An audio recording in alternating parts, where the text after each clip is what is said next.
Good morning. Here it is.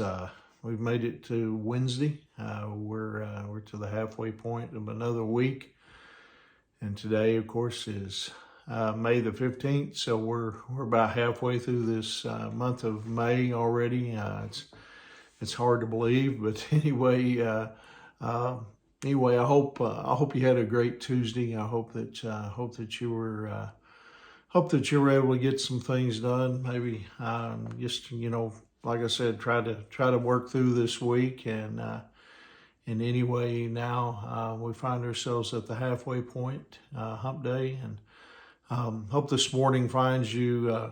Hope it finds you feeling well. Hope it finds you well rested, and hope now that hopefully you're ready to tackle the opportunities that God has blessed us with this brand new day. This morning, I want to share a devotional with you entitled "On the Verge." The Bible tells us to be aware of the signs of the times. Things are happening in our world today that are indeed signs of the times. Alerting us to the fact that that Christ is coming back. Now, the Bible describes these signs as labor pains. We also could compare prophetic events to closely placed dominoes. When the first domino falls, the others will go in rapid succession, and we are on the verge of that. I do truly believe. In my opinion, the next event on the prophetic calendar is the rapture of the church. That moment when God will call all true believers, to meet him in heaven. Now, sometimes people, they confuse the rapture with the second coming. However, these are, separate events. In the rapture, Jesus, he comes for his church. In the second coming, he returns with his church. The rapture comes before the judgment, the tribulation period. And then in the second coming, Jesus, he comes with judgment.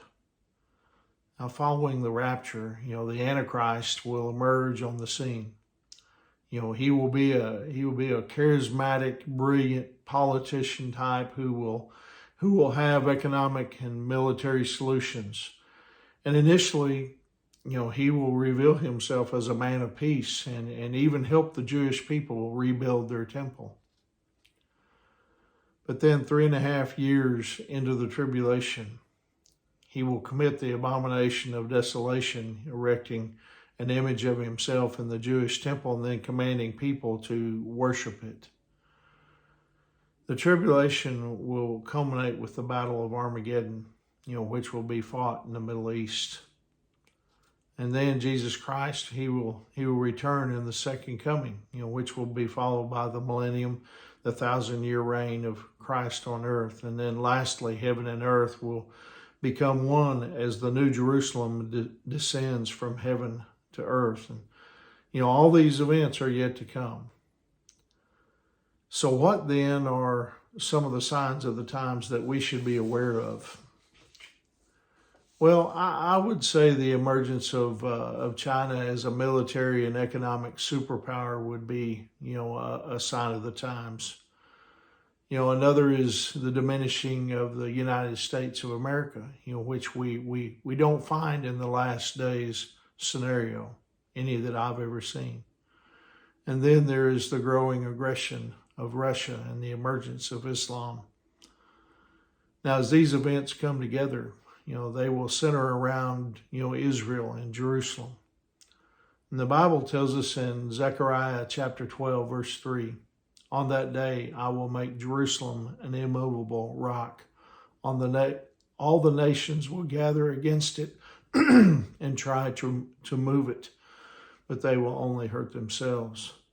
Now, students of the Bible will pay, careful attention to these events, especially any mention of attempting to wipe out Israel. So what are we supposed to do, when we hear about events like these? Well, Jesus told us in Luke chapter 21, verse 28, he said, So when all these things begin to happen, stand and look up, for your salvation is near.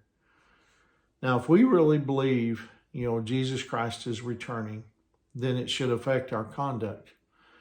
In 1 John chapter 3, verse 3, it says this, and all who have this eager expectation will keep themselves pure, just as he is pure. You see, we should seek and live godly lives, look up and live purely. We should live expectantly, for the return of Jesus, for him to first rapture us out as the church, and then on to the, second coming after the tribulation. But we need to live every day as if it is our last. And Jesus would want us to live, this day, not only expecting what will happen, but also, living every day to further the kingdom of God, to tell somebody else about his love for them. And so I hope that's what we are doing, as we live expecting the last days. But anyway, hope that encourages you here on this Wednesday morning, this hump day. Hope you have a wonderful day. And remember, Angie and I, we love you guys and we're praying for you. And Lord willing, I'll see you tomorrow morning. God bless you.